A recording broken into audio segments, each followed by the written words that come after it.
All of you, map session for upcoming prelims, and we are with our continent of Africa. As I told you, we are not going on with size. The day one, I have told you about the size factor. We are going by location, whatsoever way it helps us. And I have been very clear. We are trying to, number one, revise very conventional items that goes up with the map item. And the best way to prepare map, and I hope you all are getting that reminder, is to get on to the map. If you are on the map and you are learning it without taking up the reference of map, you cannot learn map. So it is like I need to keep on opening up map time and again. Whenever I'm encountering anything as problematic or I want to revise it, that is what we are doing. Of course, there are some of the important blocks that have been there in the newspapers for the certain regions of the continents, because we are taking it as continent wise. You need to take that to your stride, because if something comes up in news, it has got higher possibility of being asked in examination, right? So I have given you two basic information right here. The region one that we are now comfortable with, we call it Northern African region. And when I take the demarcation of Northern African region, it becomes important for me to justify the latitude that traverses via it. So we have taken the reference of that also. It is Tropic of Cancer that we have taken into consideration and identified the traversing countries altogether.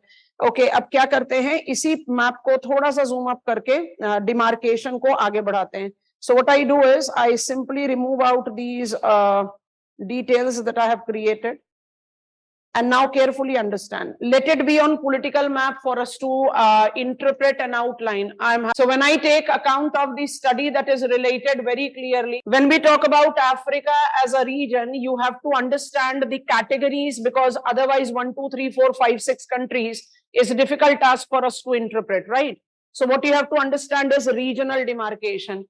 And lately it is Africa that has been subjected to desertification threat, food insecurity. Rather, when I talk about the contemporary things that have been right there in Africa, starting from Sahel, it has been Horn of Africa that has suffered one of the acute food shortage in the recent times. So regional classification becomes very important. So carrying it forward from what we did yesterday, latitude का एक reminder दोबारा से दे देंगे, बहुत ध्यान से देखेंगे, and I want to be on physical map of Africa. That will be easier task. Clearly notice करते जाएंगे, and then we take up the countries demarcation one more time. अच्छा, ये political boundary से associated नहीं होता, but फिर भी we take up the demarcation like this. You have to take understanding of the locations very carefully. ये demarcation आपको बहुत आसानी से African domain को समझने में मदद करेगा. So it is something that you cannot actually ignore out in your study. And here we go. जो हमने demarcation आपको दी है, ये demarcation is very important in the study of Africa. So what I have done, I have demarcated Africa into environmental regions. अब ये environmental regions के लिए जब आप Northern Africa बोलते हो, तो Northern Africa incorporate more than one category. Northern Africa incorporate more than one category. It is evident here. अब देखते जाइए और notice करते जाइए. These countries you learned yesterday. I'm talking about Morocco, I'm talking about Tunisia, and it is a northern part of Algeria only. When I take these three regions, we identify them to be Mediterranean region. So Africa का पहला environmental region हो गया Mediterranean region. It's Mediterranean climatic region, gardens of the world, favorable agricultural domain, and every other thing that we can justify. Remind yourself, we concluded yesterday's class with the account of, and I want to purposefully mark it like this with a different color. It is all correlating to Atlas mountain domain. Atlas mountain कोई एक continuous mountain नहीं है. It's the fragmented chain of mountains. Coastal Atlas, Tel Atlas, Saharan Atlas, बड़े सारे parallel running cordilleras हैं. वो सब इसको एक combined influence देते हैं as Mediterranean climate. So Morocco और Tunisia तो totally Mediterranean है. Northern Algeria only qualifies to be Mediterranean. अच्छा, ये मेरा region 1 हुआ. Region 2 पर जैसे ही आते हो, this is called Saharan Africa. सहारन को हमने पर्पसफुली उस स्पॉट के ऊपर लिखा है जिस पर कल हमने बहुत क्लियरली बात करी थी, अघर माउंटेन्स की. It is in Algeria and I have purposefully written there. तो अब जरा काउंट करेंगे. एनवायरमेंटल रीजन नंबर 2 जब आप सहारन अफ्रीका की बात करते हो, Saharan Africa representing world's largest tropical desert, Sahara desert. I am including Western Sahara, Mauritania, Algeria, Mali, Libya, Egypt, Niger, Chad. Are you noticing the names of the countries? Until unless you are taking up the demarcation of the countries like this, it won't be in the position of taking up the account. So be very, very cautious of how to go about with the reference of the learning that comes up with the countries. Environmental region, UNCCD का domain है ये. It is, I told you yesterday, we are having many contemporary recognition that is coming up for this continent. एक तो मोजाक है, बहुत सारी countries हैं, बड़े सारे एनवायरमेंटल रीजन्स हैं, of course some conventional superlative domain is there, उसको हम hand in hand rope in करते जाएंगे. So you have to be very cautious with the countries. तो जब हम पहला एनवायरमेंटल रीजन बोलते हैं तो बड़े आराम से हो जाता है, भाई मेडिटेरेनियन एनवायरमेंटल रीजन है जिसमें आप दो कंट्रीज को फुली लो और नॉर्दर्न अल्जीरिया को लो. सदर्न हेमिस्फेयर का मेडिटेरेनियन भी है, उसको हम अभी थोड़ी देर बाद एड ऑन करते हैं, अभी रुक जाते हैं, उसको हम सदर्न में ही लिखते हैं एक्चुअली. सो हम उसका एनलार्जमेंट लेते हैं. When I talk about Saharan Africa, तो आप नोटिस करो बहुत ध्यान से, इजिप्ट को आपने फुली इनकॉर्पोरेट कर लिया है, लिबिया को आपने फुली इनकॉर्पोरेट कर लिया है, और वेस्टर्न सहारा को आपने फुली इनकॉर्पोरेट कर लिया है. मतलब सहारन अफ्रीका में, that is largest tropical desert of the world, 3 countries fully आ रही हैं. This is the easiest way for you to remember. It is Egypt. और कल के क्लास को याद करके देखते हैं, आप कल का वीडियोस देख लेना जो लोग इसको यूट्यूब पर देखेंगे. इजिप्शियन डेजर्ट को फिर हमने 3 पार्ट में डिवाइड कर दिया था. We talked it about as Sinai desert, then we said eastern desert, then we said western desert, फिर Libyan desert को डिमार्केट करा.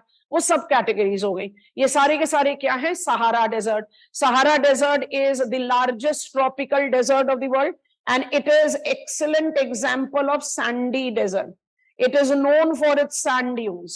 अब यहां पर जो आपको एक फैक्ट पिकअप करके रखना है, इट्स ट्रू डेजर्ट. यहां पर डेजर्टिफिकेशन का डोमेन नहीं है. 3 कंट्रीज फुली आ गई, इजिप्ट, लिबिया एंड वेस्टर्न सहारा. बाकी कंट्रीज को देखने के लिए कलर चेंज कर रहे हैं, बहुत ध्यान से नोटिस करते जाना. That I have got part of Algeria, I have got part of Mauritania, I have got part of Mali, Niger and Chad. इसका मतलब when I am counting the Saharan countries, 3 ही फुली आ रही हैं.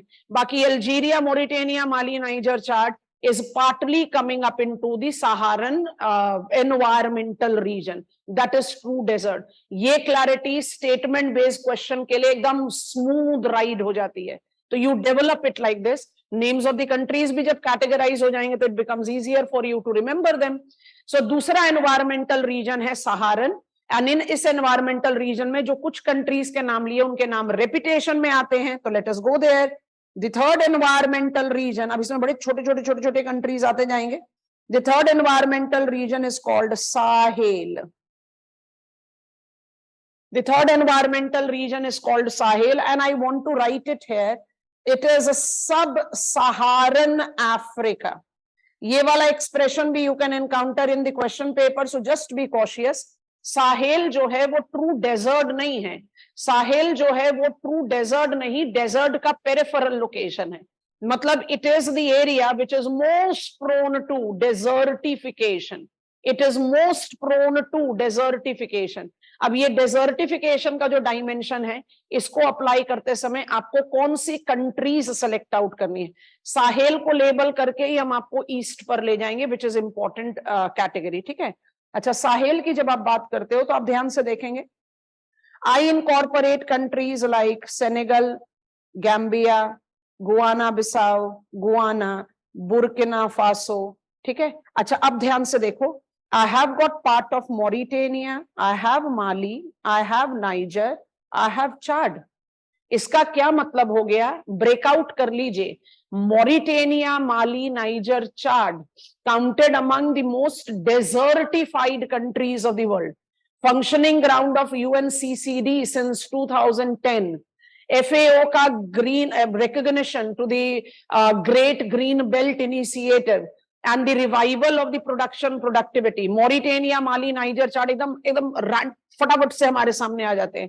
Can we notice that these 4 countries actually belongs to both the environmental region? It is a Saharan as well as a sub-Saharan. पर जब हम countries की बात करते हैं लाइक बुर्किना फासो और Senegal, we are absolutely in Sahel region. जब आप कंट्रीज की बात करते हो एज सूडान, सूडान के साथ थोड़ा सा एडजस्टमेंट करना पड़ेगा, थोड़ी देर बाद वहां पर जाते हैं. And added to it, if you try to see up the country, accounting for 18% of African population as of today. As of today का मतलब है 2010-11 का डेटा टेबल. 2010-11 का डेटा टेबल में Nigeria is the only country that is included among the top 10 most populous countries of the world. Nigeria भी आ रहा है आपके साहेल के बाउंड्री में. अगर थोड़ा सा ध्यान से देखोगे, northern part of Nigeria falls in Sahel and southern part of Nigeria falls where. हमने साहेल का ईस्टर्न बाउंड्री ड्रॉ नहीं किया है, अभी थोड़ी देर में कर रहे हैं. सो एनवायरमेंटल रीजन नंबर 4, इसको बोलते हैं अपर, नाम छुपाना नहीं है इसलिए छोटा सा करके लिख दे रहे, गिनिया. और अपर गिनिया के रिलेटिविटी में नंबर 4 ही रहेगा ये, लोअर गिनिया. ध्यान से देखोगे, upper and lower Guinea basically is the shore line of Gulf of Guinea. It essentially qualifies to be equatorial climate. Equatorial climate मतलब warm wet throughout the year. Equatorial climate with the rain forest, जो हमने Selvas of Brazil के बारे में बात करा है. क्या लोअर गिनिया तक ही इक्वेटोरियल रेन फॉरेस्ट होता है? बिल्कुल भी नहीं. डेमोक्रेटिक रिपब्लिक ऑफ कॉन्गो में भी जाता है, but that is considered as a different environmental region. अभी हम उसके पास जा रहे हैं. So be there in northern and western Africa. कौन कौन से एनवायरमेंटल रीजन्स डिमार्केट हो गए? नंबर 1 हो गया मेडिटेरेनियन, नंबर 2 हो गया सहारन, नंबर 3 हो गया साहेल, नंबर 4 हो गया गिनिया. गिनिया को अपर एंड लोअर गिनिया में डिवाइड करना जरूरी है. अपर और लोअर गिनिया को जब आप डिवाइड करते हैं तो आपको नोटिस ये करना है कि Nigeria like country which is the most populous country. अब हम अपनी लिस्ट में 4 और अफ्रीकन कंट्रीज को इंक्लूड करते हैं as per 2019-2020 table, but official demarcation तो वही जो सेंसस डेटा टेबल 10 इयर्स का गैप पर बेस्ड होता है. तो Nigeria which is considered to be the most populous country of Africa को आपने 2 environmental region में divide किया है. Equatorial that belongs to Upper Guinea and of course to Sahel that is Sub-Saharan Africa. I think this is comfortable.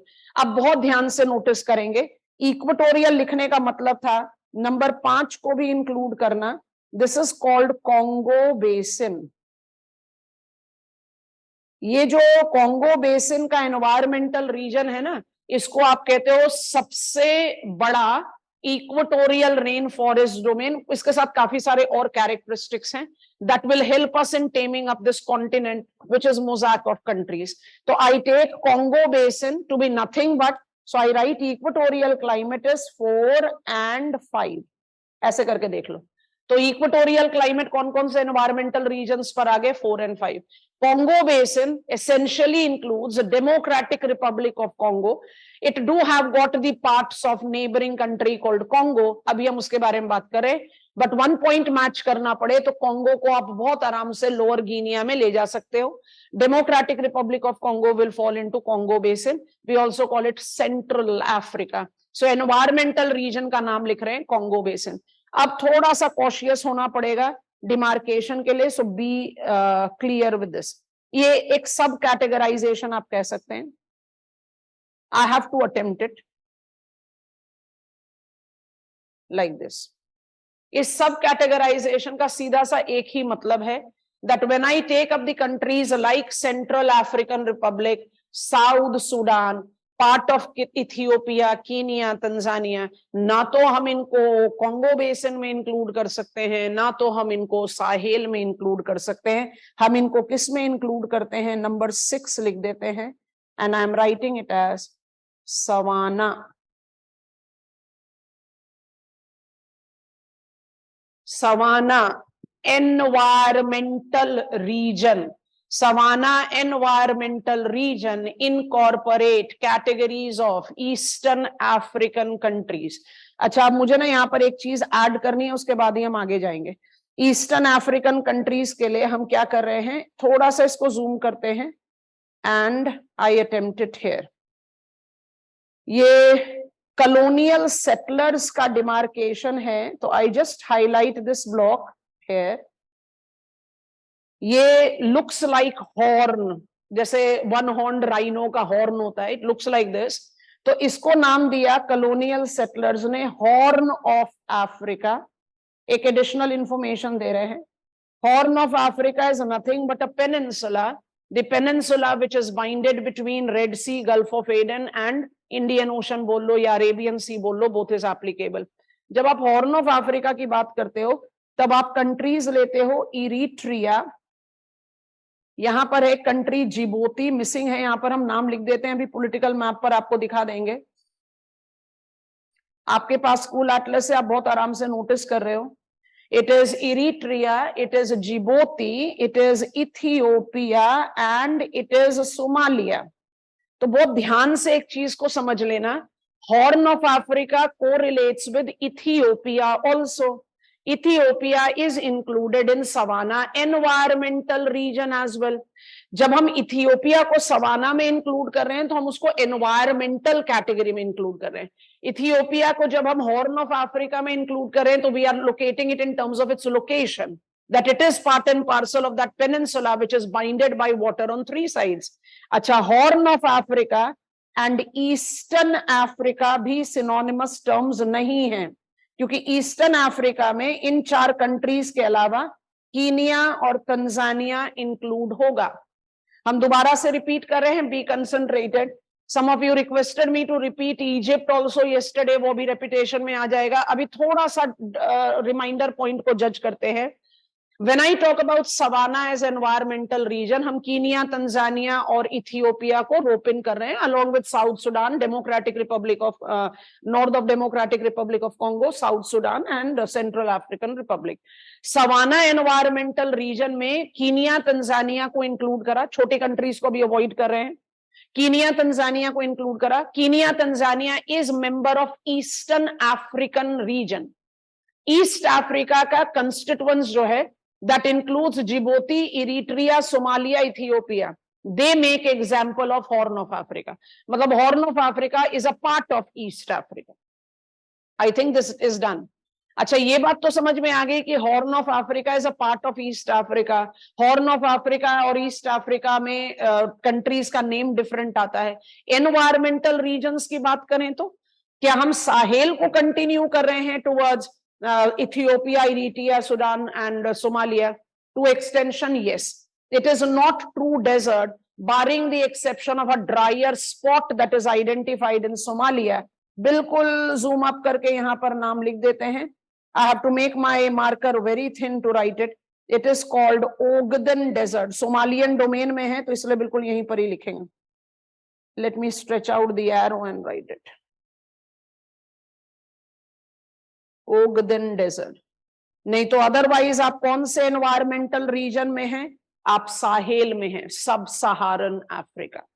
And I am repeating, Africa the second largest continent of the world, centrally located continent of the world. Equator इसके बिल्कुल बीचों बीच traverse करता है, and that is the reason has got large number of environmental regions. The 6 environmental regions that we have taken into consideration have given me the understanding of North Africa। जब बोलते हो तो मेडिटेरेनियन एंड सहारन दोनों आता है। Waste Africa बोलते हो तो Saharan, Sahel and Upper Guinea तीनों आता है। ईस्ट अफ्रीका बोलते हो तो Sahel, savanna, horn of Africa तीनों आता है। हॉर्न ऑफ अफ्रीका कोई एनवायरमेंटल रीजन नहीं है, वो लोकेशन बेस्ड कैटेगरी है। I think this much is comfortable. अब इसके बाद हो गया बर्डन कम। जैसे ही हम एनवायरमेंटल रीजन नंबर 7 की बात करते हैं, I go up here and I demarcate it as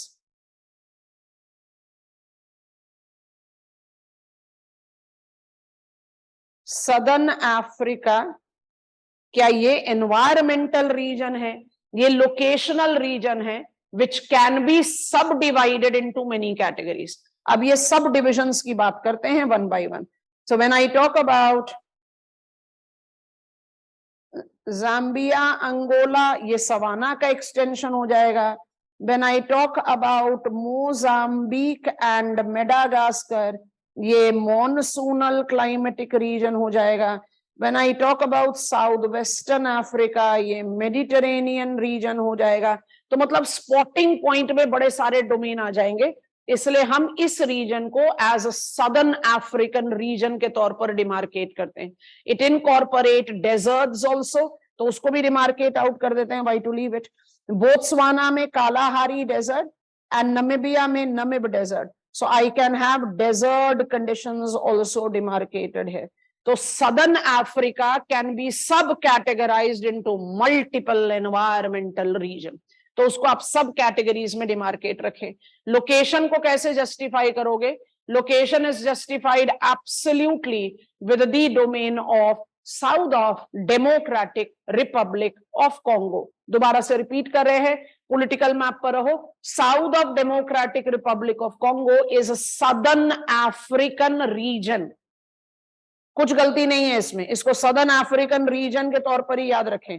and southern African reason में फिर जूम इन करें तो many environmental regions can be demarcated. So when I talk about Madagascar, Mozambique, Malawi, we say they are monsoonal.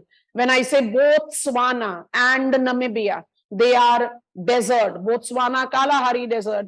Namibia, Namib Desert. When I take reference of Zambia, Angola, I take them to be extension of Savannah Belt. And when I talk about South Africa, which is an independent country here in Southern African region, I do have patch of Mediterranean climate. तो पूरे south Africa को आप Mediterranean थोड़ी बोल सकते हैं. So these are minor constituents that we take into account. हम zoom out कर रहे हैं. Second largest continent of the world is categorized into 7 environmental regions, and these 7 environmental regions should be your support to learn the details of their characteristics one by one. So I want to carry it forward, getting on to the physiographic and other constituents as we started yesterday. तो एक belt तो हमने cover कर लिया, actually 2 belt cover कर लिए, तो उसका क्विक रिमाइंडर ले लेते हैं. When I take up reference of Mediterranean, so Tunisia, northern Algeria and Morocco, that gives me Atlas Mountain. We are aware of it. We have also learned Gulf of Gabes with Tunisia, that is Mediterranean Sea का shoreline. Morocco के साथ हमने Gibraltar के बारे में बात करी थी, that is a political territory of United Kingdom जो Strait of Gibraltar के साथ associated है. And then we moved to Saharan Africa, talked about Egyptian desert, Libyan desert with Tripolitania. Egypt में आपका आर्क्यूएट या lobate delta of river Nile के बारे में बात करा. River Nile is dividing Egyptian desert into 2, eastern and western. वो relative location वाली बात है. वेस्टर्न में आपने कतारा डिप्रेशन के बारे में बात करी. लिबिया में आपने त्रिपोलितेनिया द कोस्टल प्लेन्स के बारे में बात करी. Egypt can not be missed out without the reference of Sinai desert, जहां पर आप Suez canal across isthmus of Suez के बारे में बात करते हैं. Now I want to get on to an अच्छा एक और reminder. Let me go on to the political map now. इसी में रहते हैं. चलो, we have understood. I want to change the color to a very different color. Let it be blue. That Western Sahara, Mauritania. This is Mauritania. This is Mali. This is Algeria. Niger को आप सिर्फ touch कर रहे थे. Libya and Egypt are the 6 countries via which Tropic of Cancer traverses. मतलब ये हो गया revision of what we learned yesterday. Now we want to proceed the next. When I proceed the next, I get on to Sahel region. Sahel region को अगर थोड़ा सा zoom up करें तो ध्यान से notice करोगे and notice it here.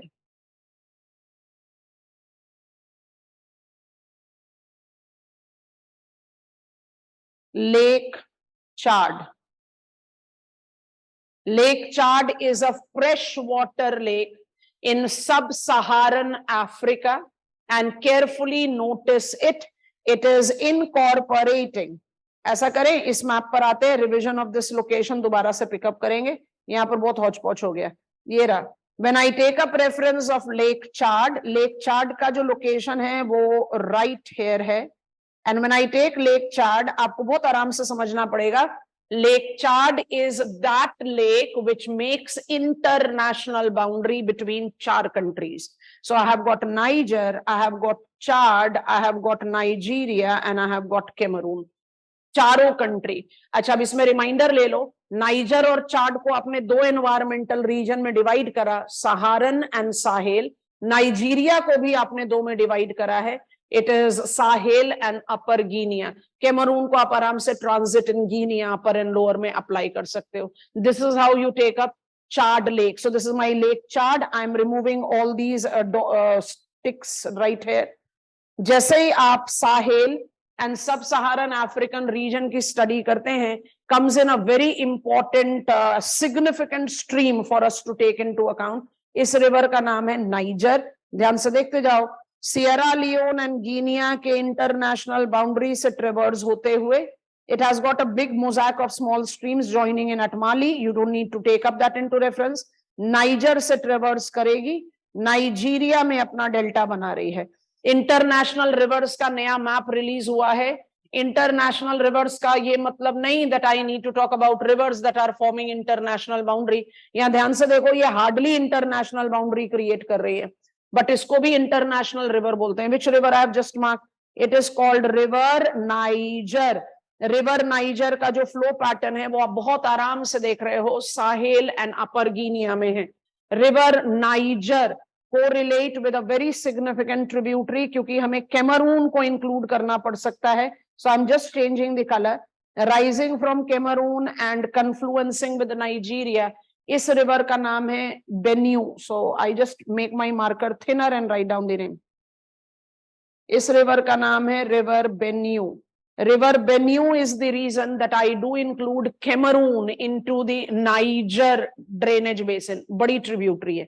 अच्छा, जैसे ही आप इनको जज आउट करते हैं, you need to take up the reference of this transit.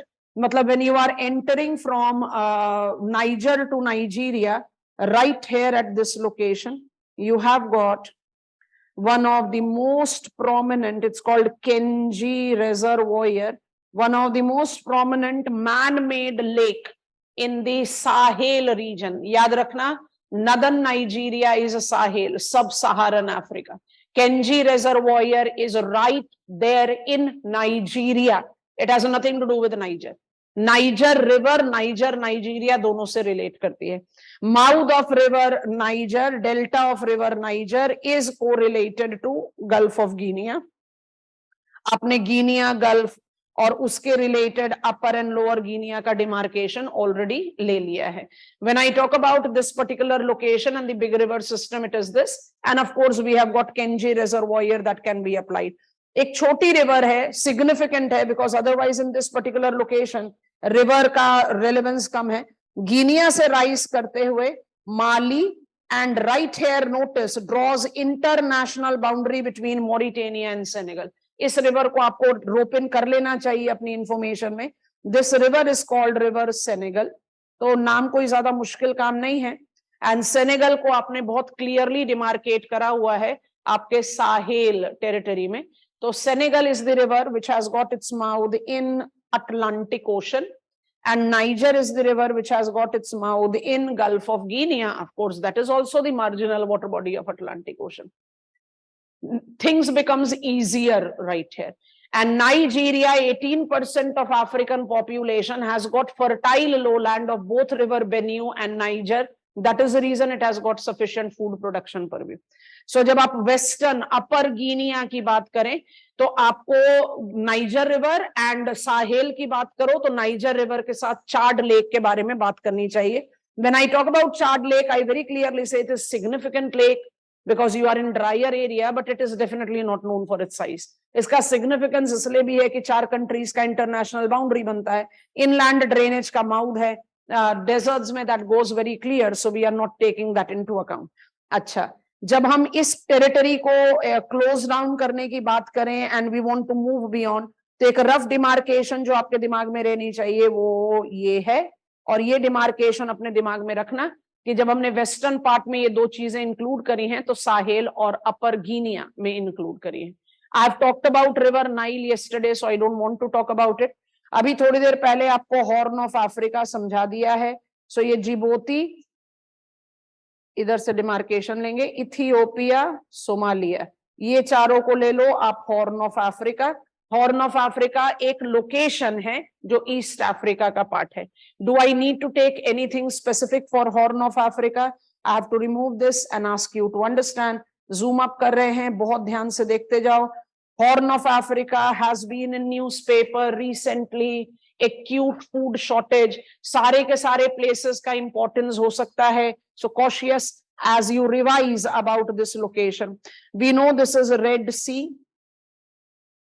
we know this is Gulf of Aden, and what you need to revise is Djibouti. Zoom up कर रहे हैं कलर दिखाने के लिए, ध्यान से देखेंगे। It is Eritrea and Djibouti, जिसके साथ आप किसको कोरिलेट कर रहे हो? बाब एल मैंडेब।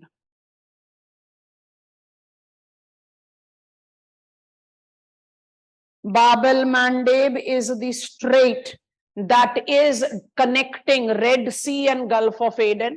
ये इरिट्रिया और यमन को डिमार्केट आउट कर रही है। हम अगर अपना ब्लैक मार्कर को एक बार फिर से हटा दें तो आपको बहुत आराम से दिखाई देगा। You are taking up Eritrea touching Djibouti. ये comfortable all of us? So कभी भी क्वेश्चन जब पूछे तो डिमार्केशन में ध्यान से रखना, Eritrea Djibouti. I think this colour is giving you demarcation. Horn of Africa के साथ आप बाबल मैंडेब को इनकॉर्पोरेट कर सकते हैं। Horn of Africa with Bab el Mandeb gives you the clarity and understanding about how the land mass of Africa is almost touching land mass of Asia. अच्छा, यहीं पर ये वाला पॉइंट का रिमाइंडर भी ले लीजिए। Which are the countries that are having shoreline with Red Sea? So it is Egypt, it is Sudan, it is Eritrea. Eritrea के बाद रुक जाना पड़ेगा क्योंकि जिबोती का एक टचिंग रेफरेंस है जिसको आप बाबल मैंडेब के साथ ले सकते हैं। इरिट्रिया को छोड़कर जिबोती, सोमालिया को आप गल्फ ऑफ एडन में ले आइए। This is how you have to take up into account. तभी हम इंसिस्ट कर रहे हैं बाबल मैंडेब में इरिट्रिया और जिबोती दोनों को इंक्लूड करना चाहिए। And as I said, Egypt is that country that has got its shoreline with the Mediterranean and Red Sea.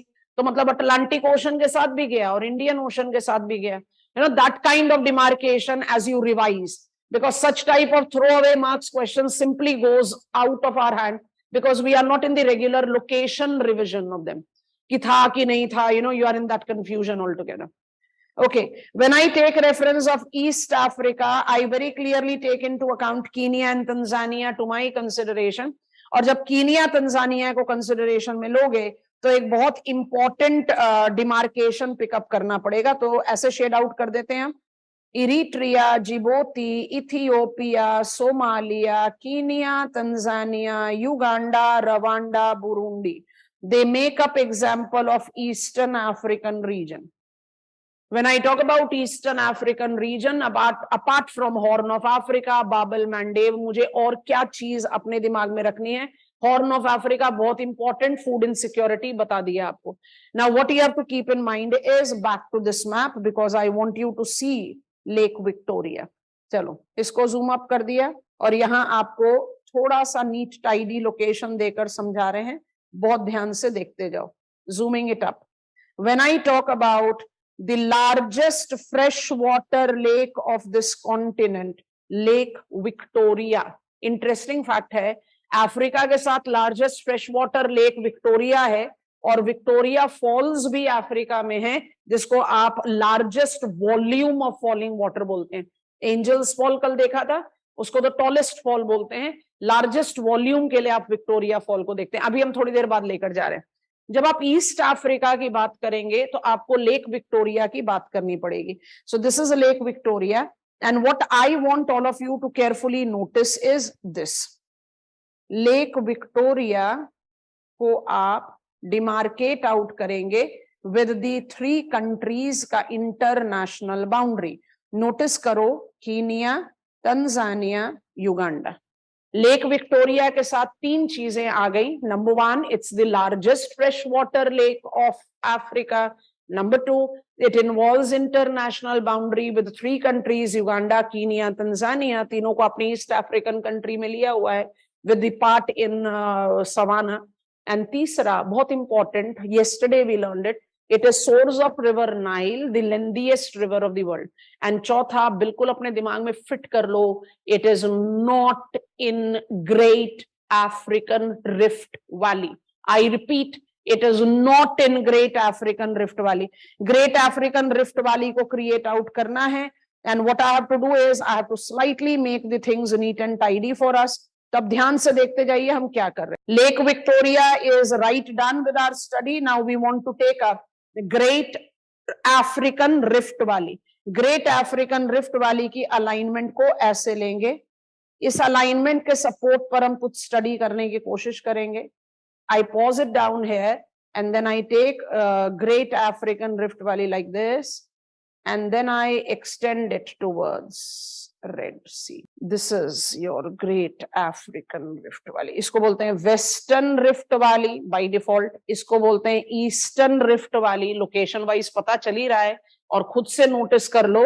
Lake Victoria is not in Great African Rift Valley. ये point अपने दिमाग में stick कर लीजिए. कई बार questions आ जाते हैं और आपके हाथ से आउट हो जाता है. विक्टोरिया की लोकेशन ईस्टर्न अफ्रीका में है. Victoria is international boundary Uganda, Kenya, Tanzania, source of river Nile, not in great African rift valley. Great African rift valley को आपने दो पार्ट में डिवाइड करा है, वेस्टर्न एंड ईस्टर्न. वेस्टर्न से शुरुआत करते हैं, because when I talk about lake Victoria, आपको लेक की हम रैंक्स बताते हुए चल रहे हैं जैसे जैसे कॉन्टिनेंट्स को कवर अप कर रहे हैं. So I just want to write it here. So when I talk about African lakes, I need to take into consideration Lake Victoria is counted among the top big size lakes of the world. Caspian Superior के बाद तीसरा number lake Victoria का ही आता है. आपको Caspian बता दिया था, अभी हम उसको लोकेशन पर पिकअप करेंगे विद यूरोप एंड एशिया का ट्रांजिट. इसलिए after this continent I take you to Oceania, क्योंकि यूरेशिया फिर हमारे लिए आसान हो जाएगा. विक्टोरिया जो है वो सुपीरियर लेक और कैस्पियन सी के बाद तीसरे रैंक पर आता है. तो Victoria is an important domain. अच्छा, अब हमें इसके बाद इसको यहाँ जूम अप करना पड़ेगा और जूम अप करके मुझे दो और लेक्स मिल जाएंगे जिनको हम big lakes of the world में काउंट करते हैं. So I am in western African rift valley. Line हटाएंगे ताकि लेक्स को आराम से दिखा सके आपको. And in this western African rift valley ये आया मेरा लेक, इंपॉर्टेंट लेक. इस लेक को बोलते हैं लेक मलावी. आपको दिखाई दे रहा है. It is counted as 9th largest lake of the world. At least top 10 तो आपको पता होगा. अच्छा, लेक मलावी के बाद जो आपको ये बड़ा लेक दिखाई दे रहा है, this is called lake Tanganyika. 6 number का लेक है. साइज वाइज आपको पता ही चल रहा है. I am writing the name here. It is lake Tanganyika, TANGANYIKA. Lake Tanganyika को अगर आप देखोगे तो Democratic Republic of Congo, Tanzania के बीच में इंटरनेशनल बाउंड्री क्रिएट कर रहा है. I hope you are noticing it, very easily evident. और अगर आप लेक मलावी को नोटिस करेंगे तो Lake Malawi is at international boundary. Malawi, ये रहा इंटरनेशनल बाउंड्री. आपको बताया international boundary is drawn as dash and dot. तो मेरे को यहाँ तंजानिया दिखता है. आई कैन सी मलावी का पूरा टेरिटरी, ये पूरा मलावी है. तो ध्यान से देखेंगे, आई डोंट आइडेंटिफाई, ये रहा Malawi. So I don't identify lake Malawi को to be associating with Mozambique. कुछ ऐसा बोल सकते हैं? नहीं. यहाँ पर ये रहा, इस वाले लोकेशन पर ये मोजाम्बिक से टच कर रहा है. So Tanzania, Mozambique and Malawi. So Lake Malawi and Tanganyika is in Western African Rift Valley.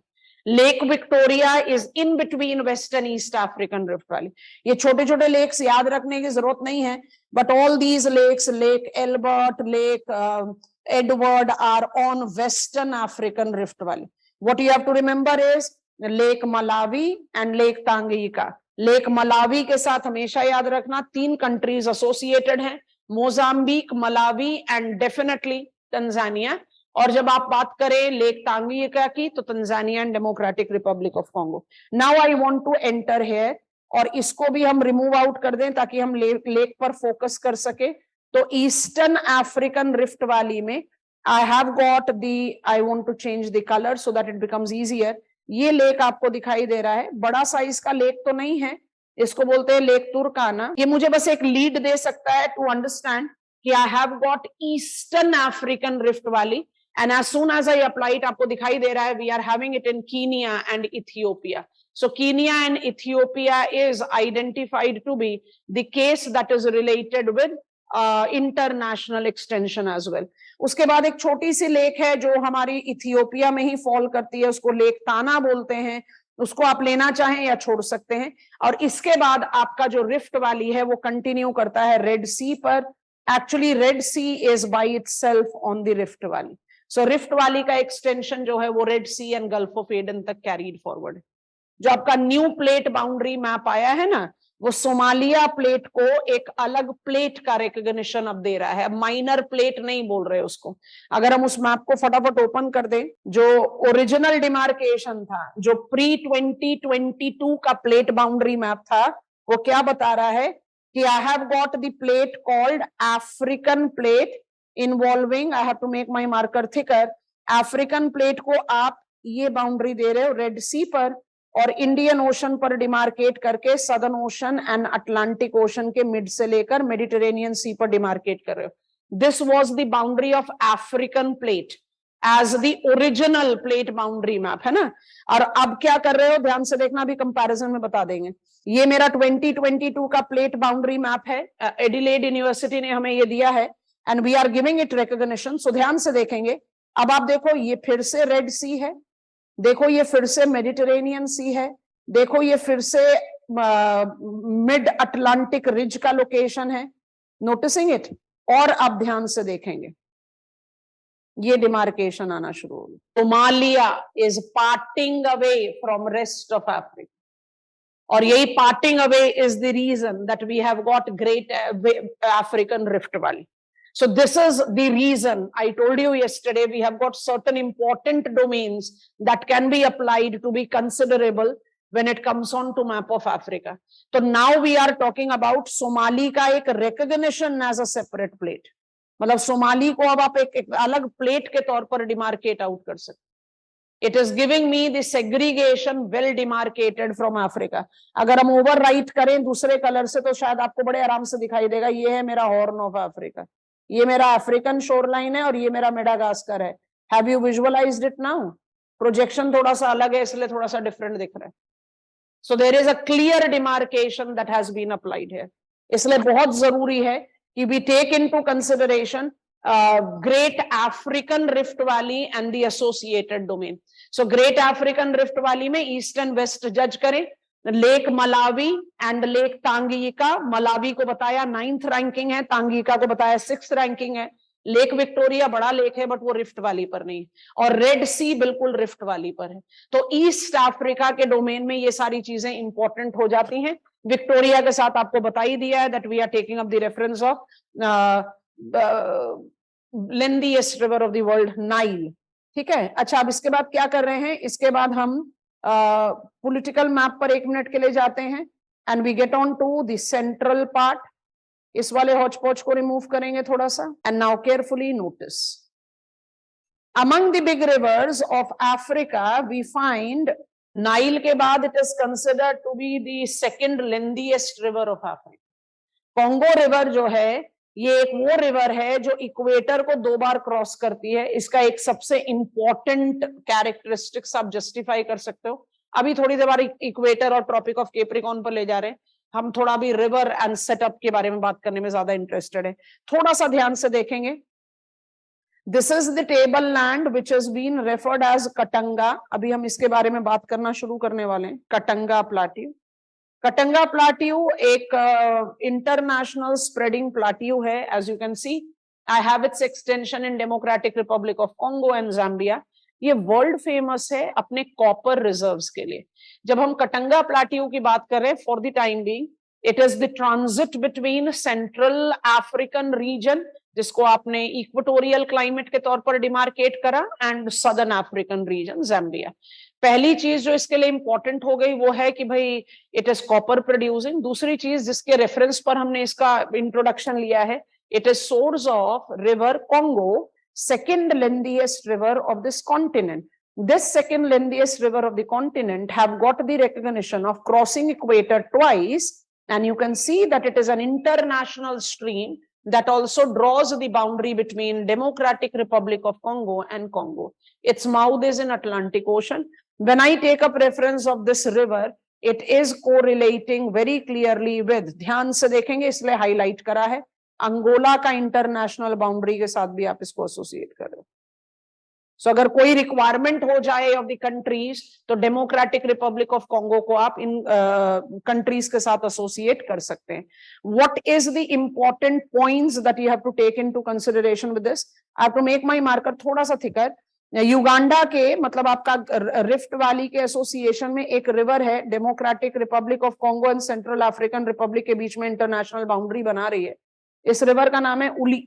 ये भी एक इंपॉर्टेंट बिग ट्रिब्यूटरी है कॉन्गो रिवर की, और आप देखेंगे कि this is also the river that is incorporating it's international flow, and this international flow वाला रिवर को आपको हमेशा एसोसिएट करना है with the volume of flow that this river is incorporating.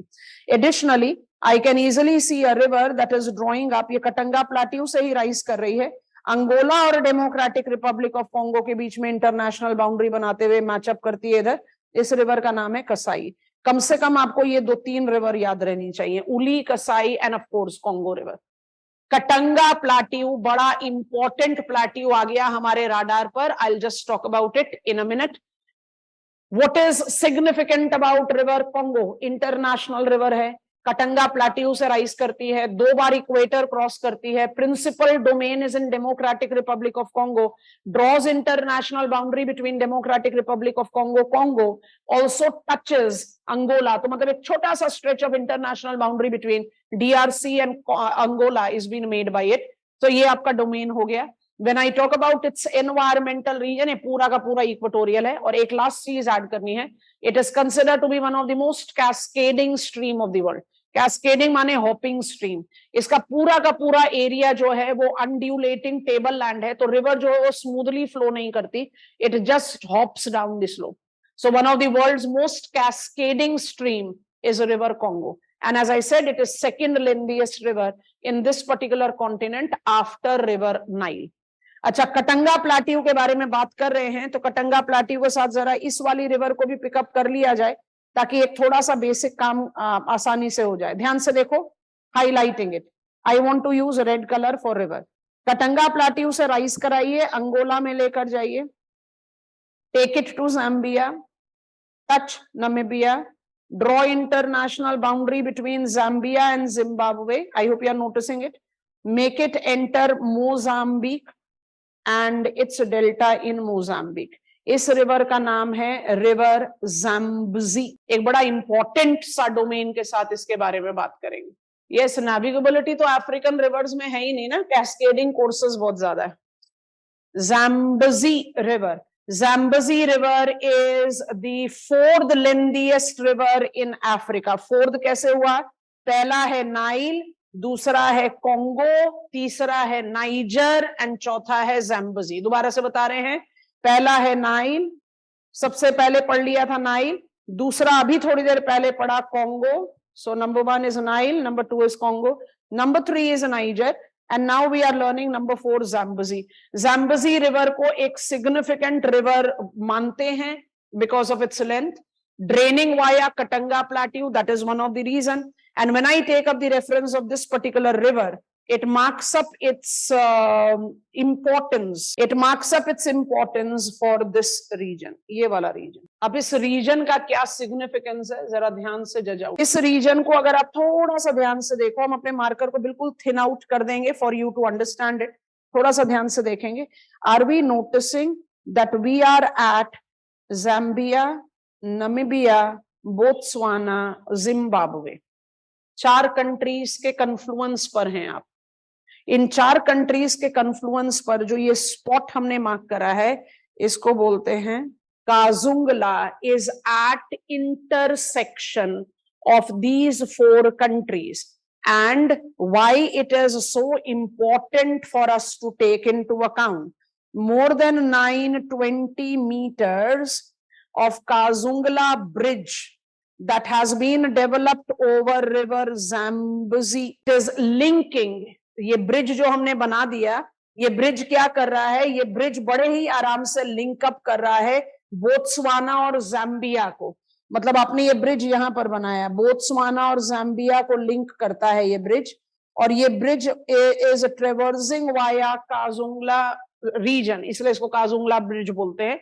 This bridge is one of the most significant development in the recent times, interlinking southern Africa to rest of Africa. तो एक contemporary item है जो आपको काजुंगला के साथ associate करना है, बहुत इंपॉर्टेंट है। साउथ कोरिया का सुपरविजन में ये ब्रिज फंक्शनिंग किया गया है। ये सदर्न अफ्रीकन ट्रेड रूट का एक मेजर पोटेंशियल डोमेन कहा जा रहा है। इस ब्रिज को हमने कंस्ट्रक्ट किया at this Kazungula location, which is identified to be the place in at the intersection of 4 different countries of the world. तो एक important contemporary information इसके साथ associated है। जब आप काजुंगला ब्रिज को क्रॉस कर जाएंगे, काजुंगला ब्रिज को क्रॉस करने के बाद when you are taking up your move towards east, you will be taking up the reference of Kariba dam and reservoir. So वो यहाँ पर पड़ेगा आपका इंटरनेशनल बाउंड्री राइट है, करीबा डैम एंड रिजर्वॉयर, जो कि ज़ैम्बज़ी रिवर ज़ाम्बिया और जिम्बाब्वे को बेनिफिट देने वाला है। उसके थोड़ा सा और आगे बढ़ेंगे तो वी हैव गॉट दी कोबोरा बसा reservoir that falls into Mozambique. तो वो यहाँ, इनको मिस आउट नहीं करना, इसको लेबल आउट कर देते हैं ए और इसको लेबल आउट कर देते हैं बी। तो ए यहाँ पर लिख दिया, बी यहाँ पर लिख देते हैं। आपके स्कूल एटलसेस में नाम दिए होने चाहिए। तो काबोरा बसा गया सीधा मोजाम्बिक में, और करीबा डैम जो है वो ज़ाम्बिया एंड जिम्बाब्वे दोनों के साथ एसोसिएटेड है। अच्छा, अब इसमें एक जो सबसे इंपॉर्टेंट चीज आपको नोट डाउन करनी है वो ये है कि just after this Kazungula region and before Kariba Basa, the Kariba Dam, I just want to mark it with a different color. यहाँ पर मेरे पास है Victoria. Victoria Falls is the largest volume of water falling. Angels Fall was tallest. Victoria is the largest. तो आपके पास जो river ज़ैम्बज़ी है उसके साथ बड़ी सारी चीजें अटैच्ड हैं। ये बड़ी सारी चीजें आपके सामने हाईलाइट करके बता दी। Number 1, it is considered to be the 4th lengthiest river of Africa. Number 2, it is incorporating the Kazungla region, that is the intersection of 4 different countries, जो इसलिए important हो गया क्योंकि Southern African trade route के लिए कांजुंगला bridge construct किया गया। Bridge is across Zambezi river, so it is Zambia and Botswana. फिर जब हम इस रिवर के बारे में बात करते हैं तो I talk about one of the most tamed river of Africa. तो Kariba dam which is for Zambia Zimbabwe, Cahora Bassa dam which is for Mozambique. Mozambique एक बड़ा फर्टाइल रीजन है सदर्न अफ्रीका का। And we have got Victoria falls. Victoria falls is largest volume of water falling. Angels fall is the tallest fall. हम Mozambique की इस समय बात कर रहे हैं, तो एक पॉइंट को लेकर आज की क्लास को क्लोज डाउन करेंगे। ध्यान से देखेंगे, राइज करती है ये हाई वेल्ड से। तो ये मेरे यहाँ पर मैप पर मार्क नहीं है, so I have to mark it up, so I just use a very evident colour. ध्यान से देखेंगे what I am doing. So I take up a river rising from South Africa, drawing international boundary between Botswana South Africa, Zimbabwe South Africa, and then draining into Mozambique. इस river का नाम है Limpopo. Limpopo छठी लंबी river कह सकते हैं after orange river. तो हमने एक सीक्वेंस ब्रीच कर दिया, 5वीं बिग रिवर अभी हमारे राडार पर नहीं आई।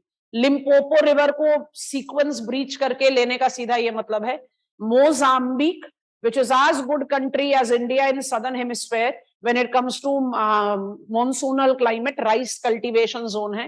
मोजाम्बिक के 2 बिग रिवर डेल्टाइक प्लेन है, एक आ गया ज़ैम्बज़ी, दूसरा आ गया लिम्पोपो। लिम्पोपो को 6th रैंकिंग रिवर बोलते हैं इस कॉन्टिनेंट का। लिम्पोपो भी इंटरनेशनल रिवर है as you can easily see, and Limpopo is developing its fertile deltaic plain of Mozambique, or Limpopo combined up with Zambezi River makes rich agrarian characteristics of Mozambique. काफी बड़ा bulk handle करा है आज। एक 5th largest river अभी नहीं बताया है, दैट विल बी ऑरेंज वाल रिवर, वो हमारे राडार पर कल आ जाएगा। माली प्लेट का रेफरेंस ले लिया, and we have taken up the demarcation of Kazungula bridge, which is important. This is it for today. I have yet to complete Africa as the continent. Cardinals बताने हैं आपको, और ये भी बताना है that we are taking up the reference of centrality with prime meridian traversing है, उसी का सपोर्ट लेकर we'll talk about Oceania tomorrow because I don't think Oceania will take much time for us to understand. Australia में काफी सारे rare minerals का demarcation है, इसलिए वो इंपॉर्टेंट है. Okay, bye bye, keep on revising, take care.